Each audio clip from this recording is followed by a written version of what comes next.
cerita Gus Dur, nggak tahu dari mana itu Gus Dur sumbernya. Dia cerita bahwa nanti di surga itu, katanya kalau menurut cerita orang Katolik, kata dia, yang menjaga surga itu Santo Mikael.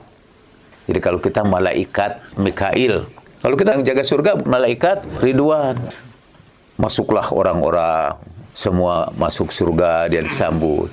Terus datanglah ini orang gereja baptis itu, kata Gus Dur. Saya tidak tahu, kata dalam Protestan, apakah malaikatnya itu Mikael atau siapa. Karena itu dalam kepercayaan Katolik. Lalu ketika masuk yang baptis, kata Santo Mikael, silakan kamu masuk. Kita siapkan kamar yang khusus, yaitu kamar 212. Itu modifikasi saya. Masuk ke kamar 212. Dan setelah semua masuk surga, kemudian mereka memperoleh jamuan Tuhan yang pertama. The welcome drink. Di situ semua aliran semua masuk. Termasuk juga semua agama masuk di situ. Cuma orang lihat, kenapa baptis tidak ada di situ? Gereja baptis itu yang tadi masuk ke kamar 212. Kenapa orang baptis tidak berada di sini? Kata.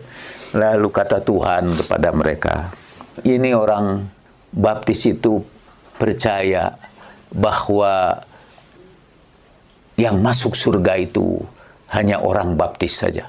Jadi kalau nanti dia kumpul di meja makan, di ruang makan bersama, agama lain itu ada juga di situ, nanti dia kecewa. Padahal wanaza'na min sudurihim, dan sudah kami cabut dari hati mereka kebencian, kekecewaan. Jadi di akhirat itu, di surga itu, la khaufun alaihim walahum yahzanun. Kita khawatir karena kalau dia ngumpul di sini, yang agama lain juga bisa masuk surga, nanti dia kecewa. Jadi supaya dia tidak kecewa, dibikinnya dia tidak makan bersama, tapi dia dikirim room service aja ke kamarnya supaya dia tidak menyaksikan yang lain. Sebetulnya itu menyindir ya, cerita Gus Dur itu satu sindiran tajam juga kepada kita semua yang merasa hanya kita aja yang masuk surga. Bismillahirrahmanirrahim.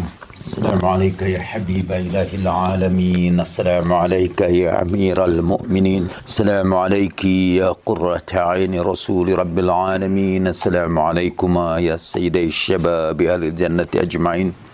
Assalamu ala sadatil ma'sumin. Assalamu ala jami'an bi'illahi wa rusulihi wa malaikatih. Assalamu alayna wa ala ibadillahi salihin. Assalamu alaikum jami'an wa rahmatullahi wa barakatuh. Alhamdulillahi rabbil alamin. Allahumma salli ala Muhammad wa ali Muhammad.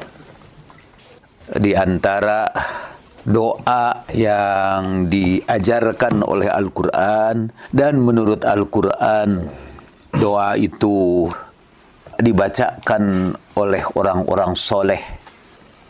Al-Quran bercerita tentang, awalnya menurut Al-Quran merujuk kepada para sahabat Ansor yang menerima kedatangan kaum muhajir dengan penuh keikhlasan.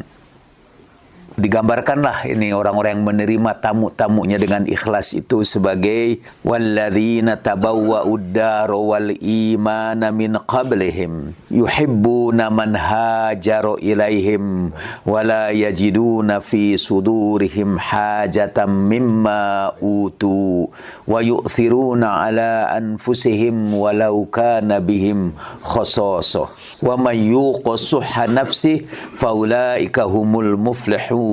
Dan orang-orang yang mempersiapkan rumah dan iman sebelum mereka. Mereka mencintai orang-orang yang hijrah kepada mereka. Dan mereka tidak mendapatkan dalam hati mereka keperluan dari apa-apa yang diberikan kepada mereka. Dan mereka dahulukan mereka di atas diri mereka walaupun mereka berada dalam kesusahan. Dan barang siapa yang dipelihara dirinya dari kebahilan, maka mereka itulah orang-orang yang berbahagia. Kata al-muflihun itu kan yang berbahagia, seperti pertama dalam surat Al-Baqarah, al-muflihun yang pertama itu alladzina yu'minuna bil ghaibi wa yuqimuna as-salata wa mimma razaqnahum yunfiqun walladzina yu'minuna bima unzila ilaika wa ma unzila min qablik wa bil akhirati hum yuqinun ulaika ala hudam min rabbihim wa ulaika humul muflihun. Muflihun artinya orang-orang yang berbahagia, dan di sini menunjuk kepada orang-orang Ansor yang dengan tulus menerima kedatangan kaum muhajir ke Madinah. Tentu pada hijrah yang pertama, karena setelah Nabi menaklukkan Mekah, muncullah muhajir baru yang datang ke Madinah dengan membawa kepentingan-kepentingan politik tertentu. Kedatangan mereka di Madinah menjadikan tahun-tahun itu sebagai tahun-tahun politik. Tapi yang awal-awal mereka mempersiapkan rumah mereka mempersiapkan keimanan mereka. Inti dari pergaulan antara Ansor dan Muhajir itu adalah mahabbah. Yuhibbuna man hajara ilaihim. Mereka mencintai orang yang hijrah kepada mereka. Di sini disebutkan hijrahnya juga ilaihim, mendatangi mereka.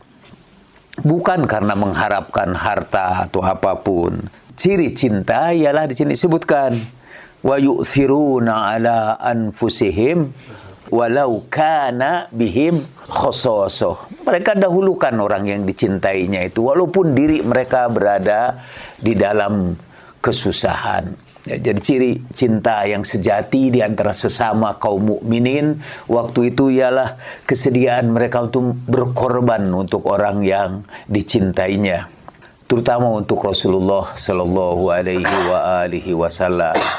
Begitu besarnya cinta mereka kepada Nabi Sallallahu Alaihi Wasallam sampai mereka tidak tahan membayangkan apa yang bakal terjadi kepada Nabi sekiranya mereka berpisah dengan Nabi. Rasulullah Sallallahu Alaihi Wasallam pernah satu saat di hujrahnya mendengar ada suara orang yang lalu lalang di depannya.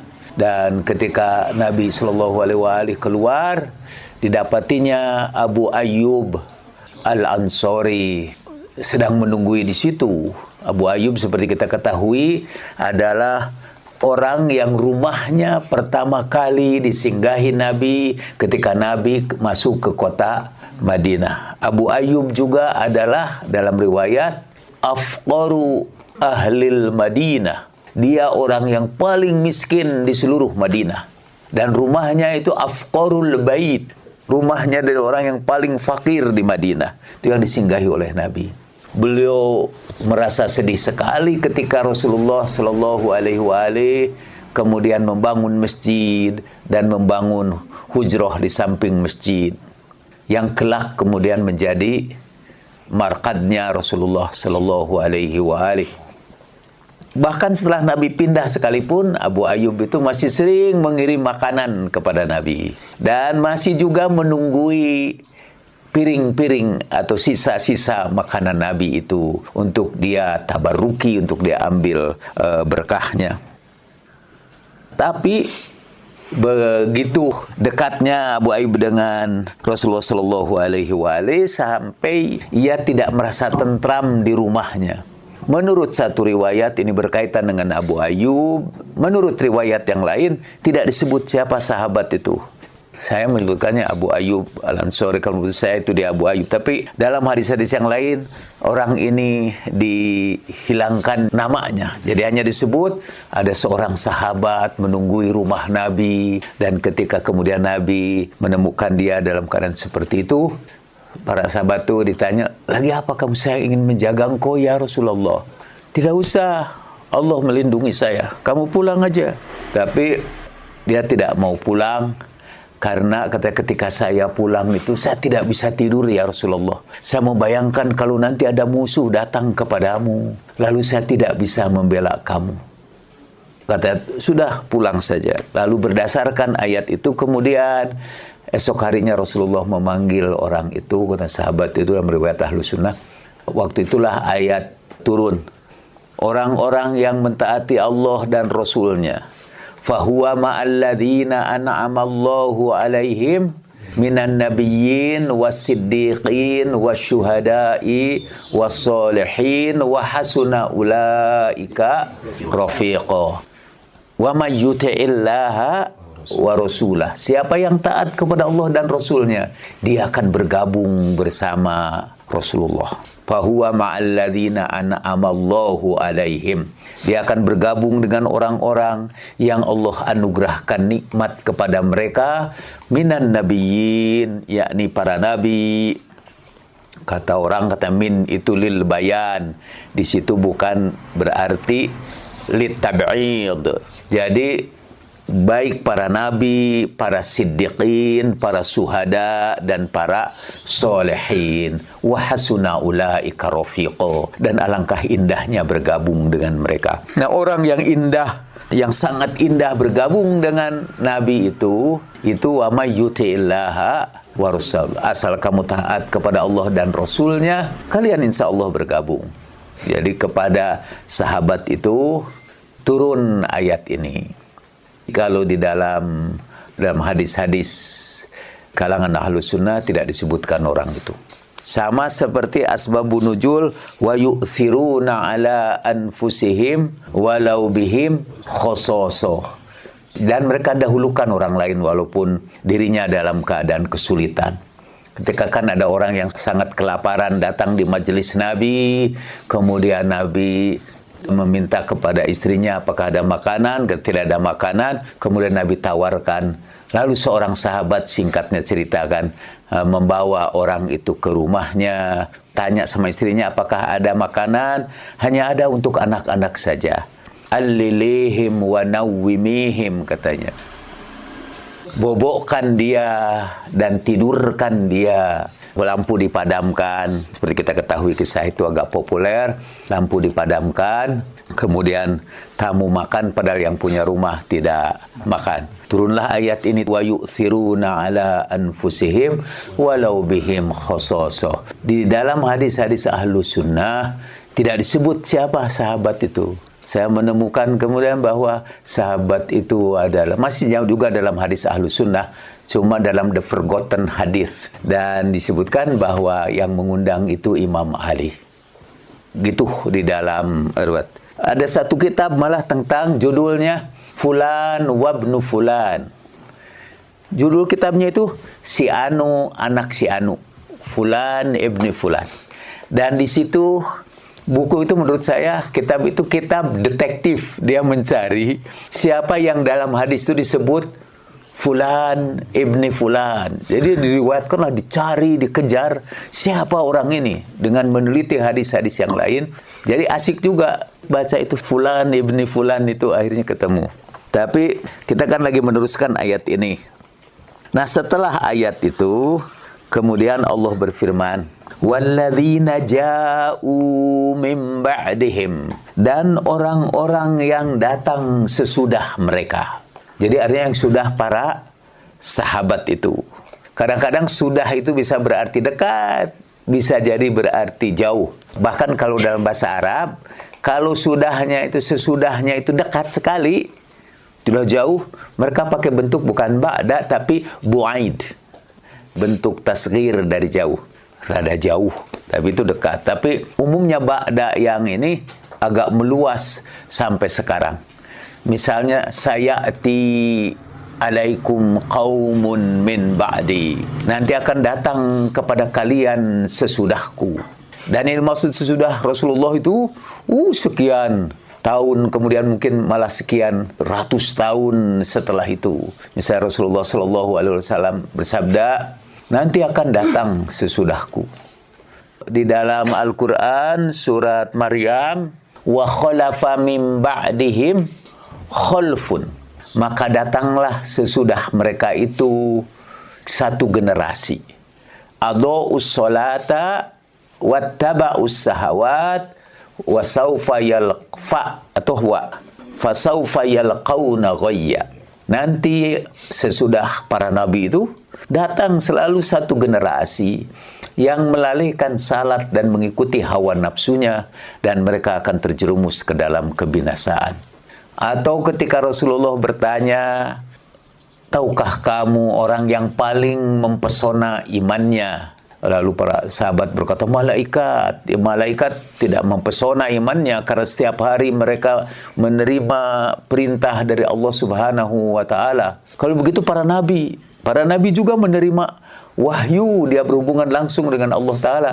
Lalu siapa manusia yang paling menakjubkan imannya? Rasulullah berkata, satu kaum sesudahku, yaitu mereka tidak pernah berjumpa dengan aku. Mereka tidak pernah melihat aku, cuma mereka membaca tentang riwayatku dalam mushaf yang mereka temukan. Tapi mereka beriman kepada aku seperti kamu, dan mereka membelaku seperti kalian. Dan itu merujuk mudah-mudahan kepada kita sekarang ini yang tidak pernah berjumpa dengan Rasulullah Sallallahu Alaihi Wasallam, tapi kita berusaha untuk menanamkan kecintaan kepada beliau.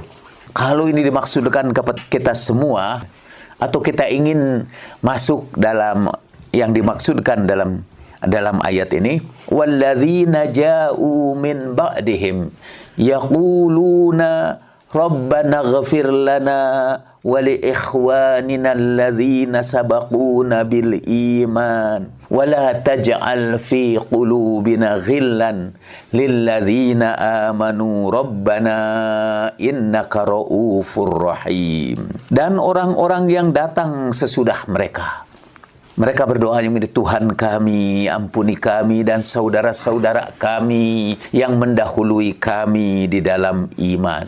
Saudara-saudara kami yang sudah kembali ke hadirat ilahi Rabbi. Ada dalam Quran itu doa-doa untuk kita dan untuk orang-orang yang sudah mendahului kita dalam keimanan. Seperti dalam itu doa pemikul aras juga kan. Rabbana wasi'ta kulla syai' rahmatan wa ilma faghfir lil ladzina tabu wattaba'u sabilaka wa qihim adzabal jahim. Rabbana wadkhilhum jannati adnin allati wa'adtahum wa man salaha min abaihim wa azwajihim wa dzurriyyatihim innaka antal azizul hakim. Di antara doa kita ini, kita mohon ampunan buat kita dan buat para ikhwan kita, saudara-saudara kita seagama yang tarohum ruk'an sujada. Itu ikhwanukum fiddin. Kalau engkau lihat ada orang ruku dan sujud, itu ikhwan kamu dalam agama. Walaupun dia tidak percaya negara Islam, walaupun dia tidak gabung di bawah pimpinan Ansarut Tauhid atau Ansarut Daulah Jad, itu semua kita, kalau kita lihat ruku dan sujud, itu saudara kita. Dan haram itu darahnya ditumpahkan, haram kehormatannya dijatuhkan, dan haram hartanya dihancurkan. Itu khutbah Nabi, wasiat Nabi yang terakhir. Bahkan haram kita menurut doa ini, haram dalam diri kita ada ghillan, wala taj'al fi qulubina ghillan lilladzina aman. Tuhan, jangan simpan dalam hatiku rasa benci, rasa dendam, rasa kekecewaan. Wala taj'al fi qulubina ghillan. Tuhan, jangan simpan dalam hati kami ada perasaan dendam kepada orang-orang yang beriman. Rabbana innaka ra'ufur rahim. Tuhan kami, sungguh Engkau itu maha santun dan maha kasih. Ahli surga itu mereka muttaqiin, itu mereka saling berhadap-hadapan nanti di surga ini. Wa naza'na min qulubihim ghillan, dan kami cabut dari hati mereka rasa dendam terhadap sesama kaum mukminin. Di surga semua orang saling mencintai. Salamun qaulam min rabbir rahim. Salam, dan katanya wa akhiru da'wahum anil hamdulillahi rabbil alamin. Mereka saling mengucapkan salam, mereka saling mencintai. Jadi maaf ini nyeling sedikit, saya selalu mengulang-ulang cerita dari Gus Dur itu. So menurut saya itu sangat kena untuk menjelaskan konsep yang sangat abstrak dalam pembicaraan saya. Di kalangan orang Kristen ada banyak kaum fundamentalis juga yang merasa bahwa kalau mereka tidak mengikut gereja itu, mereka masuk neraka, damned to hell. Misalnya ada gereja Baptis. Menurut orang-orang Baptis, selain kelompok Baptis, Katolik apalagi, gerakan-gerakan Protestan lainnya, semua masuk neraka. Di luar gereja semua orang masuk neraka. extra ecclesiam nulla salus. Di luar gereja tidak akan ada selamat. Keyakinan seperti itu bahwa di selain golongan kita tidak ada yang selamat. Selain golongan kita itu sesat, itu akan menghapuskan empati terhadap orang lain. Akan menyebabkan orang beragama tidak lagi berdoa, jangan simpan dendam dalam hati kami terhadap orang yang beriman. Doanya diganti, Tuhan nyalakan dendam dalam hati kami untuk menghapuskan mereka itu, membinasakan dari ini. Saya ada yang kirim ini, ada surat dari kelompok teroris yang ditulis tangan. Tulisannya itu, Tuhan siram bara kebencian dalam hati kami dengan kesejukan surgamu gitu. Ada yang pernah baca itu? Jadi pokoknya mereka siap sedia untuk syahid, untuk menyiram bara kebencian yang bernyala dalam hati mereka. Memang karena keyakinan agama yang eksklusif seperti itu, orang bisa kehilangan empati. Al-Kisah, ini bukan cerita Gus Dur, ini cerita sebenarnya. Jadi rombongan orang-orang Kristen dari Amerika berwisata ke kamp Auschwitz, kamp konsentrasi orang-orang Yahudi. Itu di mana Auschwitz? Polandia ya, betul, Polandia. Ketika ya jutaan Yahudi dianiaya, dibunuhi di situ tanpa rasa kemanusiaan. Karena ini rombongan-rombongan itu akhirnya sampai kepada pembakaran orang yang dibunuh hidup-hidup dengan dimasukkan gas. Jadi dalam satu kamar, masukkan gas. Kalau yang dibunuh dengan gas itu dalam satu kamar, mayatnya bertumpuk di pintu. Mau melarikan diri lewat pintu, tapi pintunya pintu baja. Ya, akhirnya bertumpuk di situ. Jadi, wah, kisahnya sangat mengharukan. Berbagai di situ tuh. Mereka melihat tumpukan rambut manusia di situ, tumpukan dan seterusnya. Tiba-tiba di antara rombongan itu ada seorang baptis yang menangis terisak-isak. Lalu, kenapa Anda menangis? Anda terharu, karena seperti kami juga terharu, tapi menangis Anda begitu keras, gitu, lebih dari kami semua. Apa kata orang baptis itu? Kasihan ya mereka itu, sebab di sini mereka sudah disimpan di neraka. Tapi nanti di akhirat mereka juga akan ke neraka, karena mereka bukan baptis. Nanti di akhirat juga pasti masuk neraka. Di dunia sudah di neraka, dan di akhirat juga masuk neraka. Jadi dia sedih. Cerita Gus Dur, tidak tahu dari mana itu Gus Dur sumbernya. Dia cerita bahwa nanti di surga itu, katanya kalau menurut cerita orang Katolik, kata dia, yang menjaga surga itu Santo Mikael. Jadi kalau kita malaikat Mikail, kalau kita yang jaga surga bukan malaikat Ridwan. Masuklah orang-orang, semua masuk surga, dia disambut. Terus datanglah ini orang gereja baptis itu, kata Gus Dur. Saya tidak tahu, kata dalam Protestan, apakah malaikatnya itu Mikael atau siapa. Karena itu dalam kepercayaan Katolik. Lalu ketika masuk yang baptis, kata Santo Mikael, silakan kamu masuk. Kita siapkan kamar yang khusus, yaitu kamar 212. Itu modifikasi saya. Masuk ke kamar 212. Dan setelah semua masuk surga, kemudian mereka memperoleh jamuan Tuhan yang pertama. The welcome drink. Di situ semua aliran semua masuk, termasuk juga semua agama masuk di situ. Cuma orang lihat, kenapa baptis tidak ada di situ? Gereja baptis itu yang tadi masuk ke kamar 212. Kenapa orang baptis tidak berada di sini? Lalu kata Tuhan kepada mereka, ini orang baptis itu percaya bahwa yang masuk surga itu hanya orang baptis saja. Jadi kalau nanti dia kumpul di meja makan, di ruang makan bersama, agama lain itu ada juga di situ, nanti dia kecewa. Padahal wanaza'na min sudurihim, dan sudah kami cabut dari hati mereka kebencian, kekecewaan. Jadi di akhirat itu, di surga itu, la khaufun alaihim walahum yahzanun. Kita khawatir karena kalau dia ngumpul di sini, Yang agama lain juga bisa masuk surga, nanti dia kecewa. Jadi supaya dia tidak kecewa, dibikinnya dia tidak makan bersama, tapi dia dikirim room service aja ke kamarnya supaya dia tidak menyaksikan yang lain. Sebetulnya itu menyindir ya, cerita Gus Dur itu satu sindiran tajam juga kepada kita semua yang merasa hanya kita aja yang masuk surga. Ini walladzina amanu wa 'amilus solihati la nukallifu nafsan illa wus'aha ulaika ashabul jannah hum fiha khalidun wa naja'na ma fi sudurihim min ghillin tajri min tahtihimul anhar wa qalu alhamdulillahi alladzi hadana li hadha wa ma kunna linahtadiya laula an hadana Allah.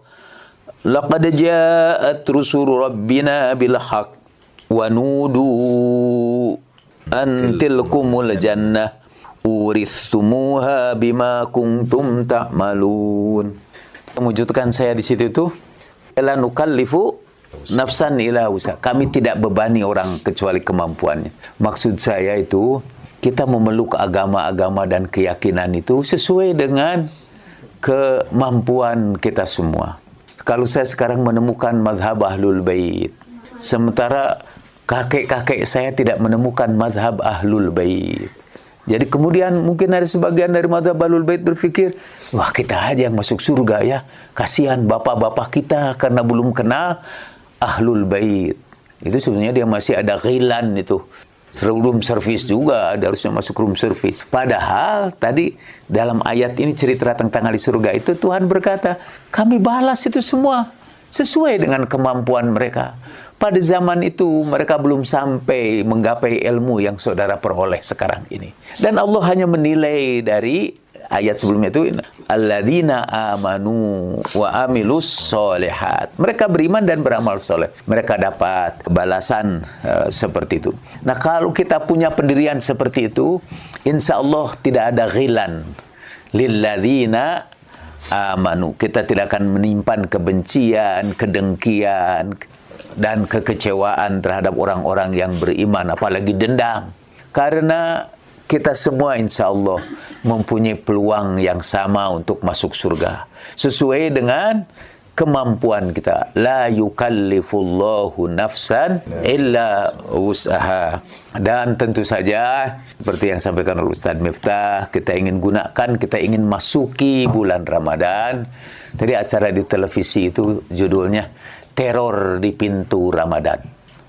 Instead of teror di pintu Ramadan itu, kita ingin membawakan love for all, kecintaan kita kepada semua orang, dan mari kita masing-masing membersihkan diri dari perasaan dendam tadi, dari ghillan lilladzina amanu, buat semua orang-orang yang beriman, apapun keimanan mereka. Jadi kita bersihkan itu semua.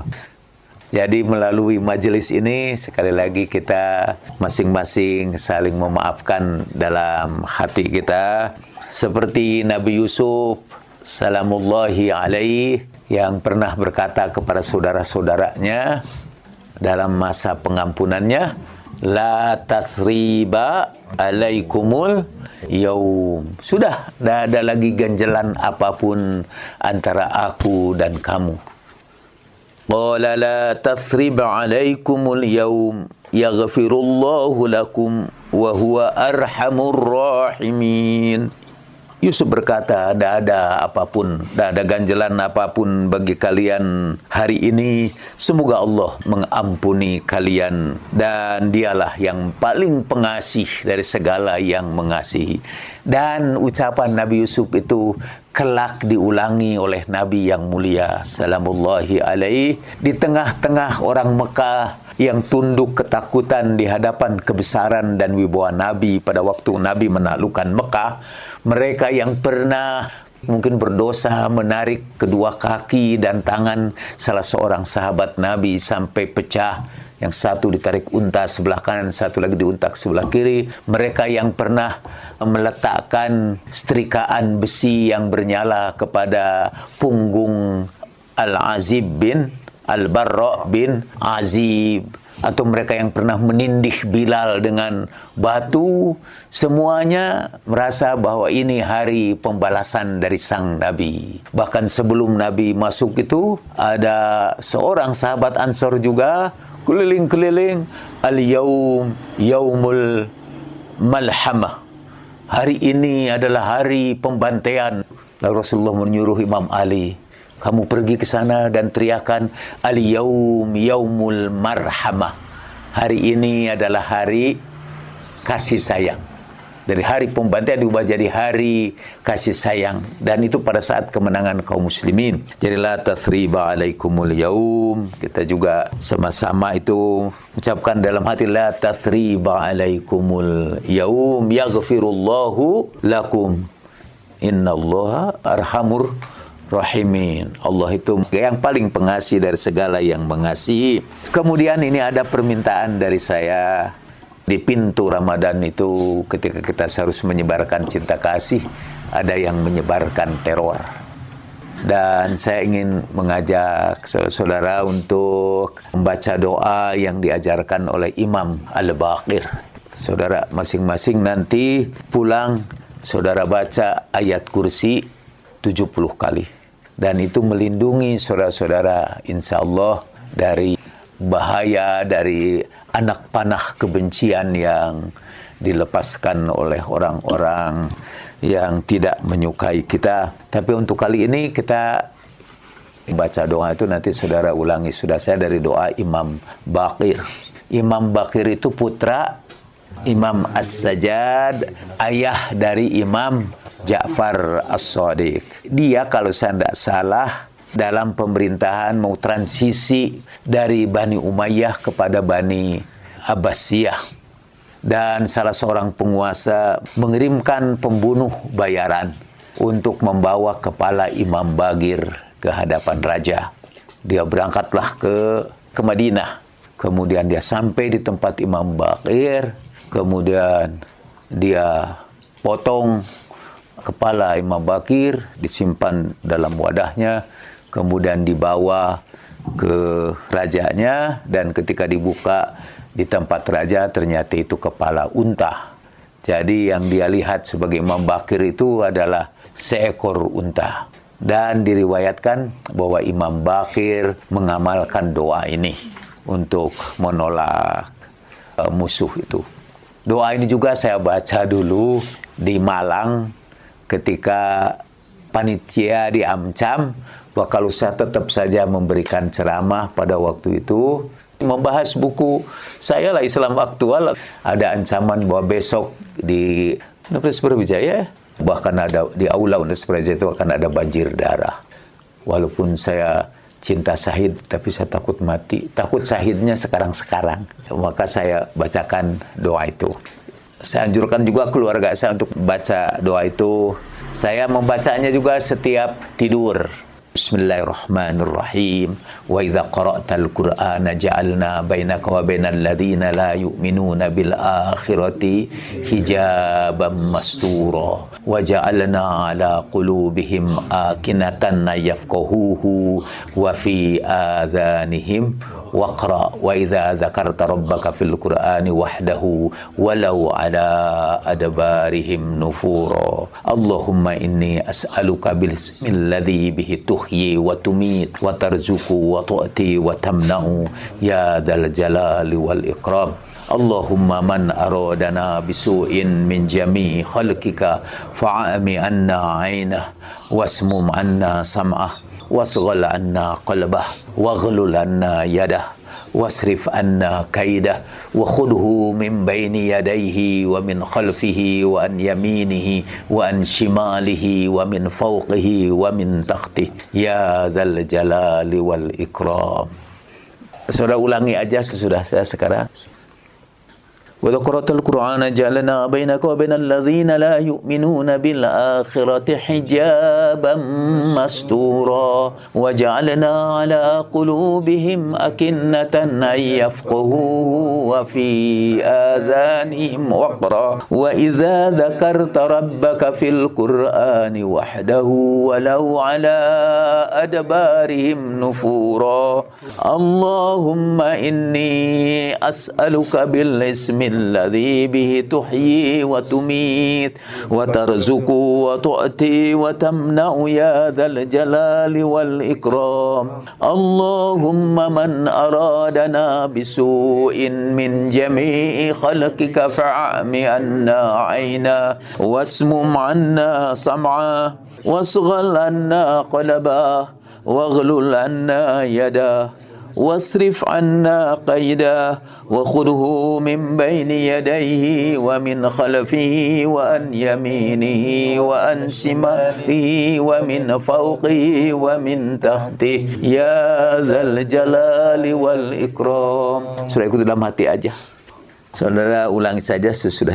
Bismillahirrahmanirrahim. Bismillahirrahmanirrahim. Wa idza qara'tal Qur'ana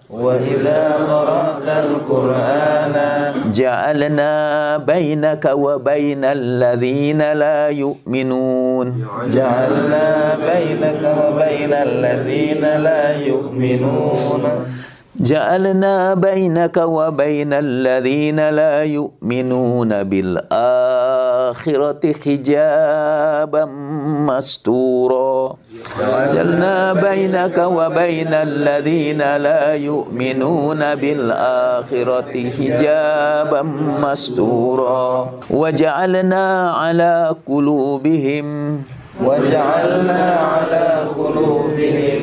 أكنة أن يفقهوه وفي آذانهم وقرا وإذا ذكرت ربك في القرآن وحده ولو على أدبارهم نفورا اللهم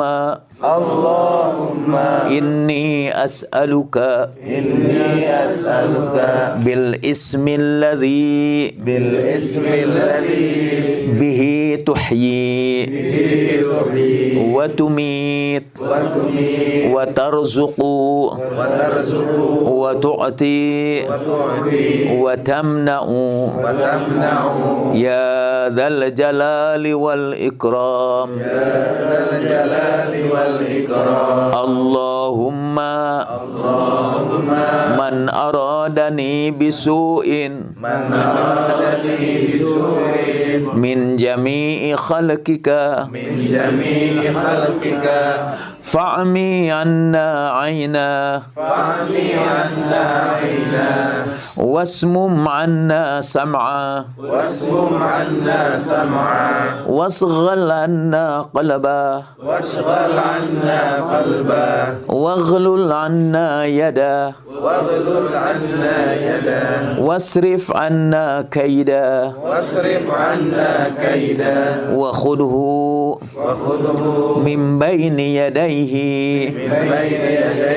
ومن خلقه وعن يمينه وعن شماله ومن فوقه ومن تحته يا ذا الجلال والإكرام بحق محمد وآله الطاهرين الفاتحة. أعوذ بالله من الشيطان الرجيم. بسم الله الرحمن الرحيم. الحمد لله رب العالمين الرحمن الرحيم مالك يوم الدين إياك نعبد وإياك نستعين صراط المستقيم صراط الذين أنعمت عليهم غير المغضوب عليهم ولا الضالين. Wa ma taufiqi illa billah alaihi tawakkaltu wa ilaihi unib.